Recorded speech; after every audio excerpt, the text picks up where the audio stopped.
Lorsque la crise a éclaté en Ukraine, de tous les pays arabes qui ont suscité de l'inquiétude, l'Égypte a été l'un des principaux, d'abord en raison de sa grande dépendance envers le blé européen, ses difficultés à faire entendre raison aux Éthiopiens sur le partage des eaux du Nil et puis un climat d'affaires qui était peu satisfaisant. Il s'avère, à l'aune des derniers mois, que les autorités du Caire ont réagi avec une certaine acuité parce qu'elles n'ont pas eu peur d'avoir une approche globale de la crise, ce qui est, en certains cas, peut-être un peu vertigineux, mais qui, là, est plutôt bien géré avec des initiatives pour accélérer la coopération avec le géant maritime danois Maersk et produire de l'énergie verte et des carburants propres pour les navires. L'Égypte et son fameux détroit de Suez est concerné au premier chef. Moins de pollution sur les voies maritimes, cela veut dire moins de pollution sur les rivages, une meilleure productivité agricole,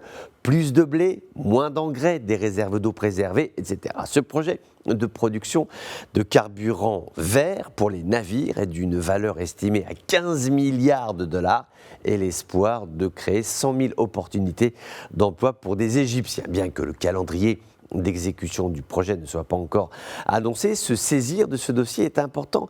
Les émissions de CO2 du transport maritime sont estimées à 3% des émissions mondiales de gaz à effet de serre.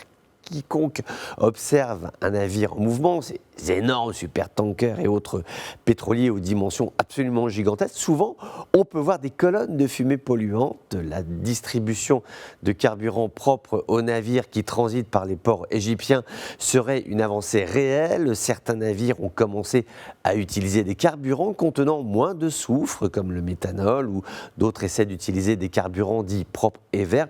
Mais ils sont aussi gênés, ça faut le dire, par un coût élevé, à $200 la tonne par rapport au carburant conventionnel type diesel ou essence. Ce qui est plutôt rassurant et donc il faut s'en féliciter, c'est que la prise de conscience semble générale. De temps en temps, bon, ça n'arrive pas tout le temps, mais quand même, là c'est le cas, il faut le souligner. De temps en temps, on a un peu le sentiment que tout le monde n'est pas sur la même longueur d'onde et que les pays font de la Green Revolution juste un slogan pour capter des investissements étrangers qui sont dans l'hypocrisie, donc dans l'erreur. L'affaire n'est pas tant dogmatique, c'est une affaire de survie. Oui, nous avons besoin d'énergie et d'énergie qui soit propre.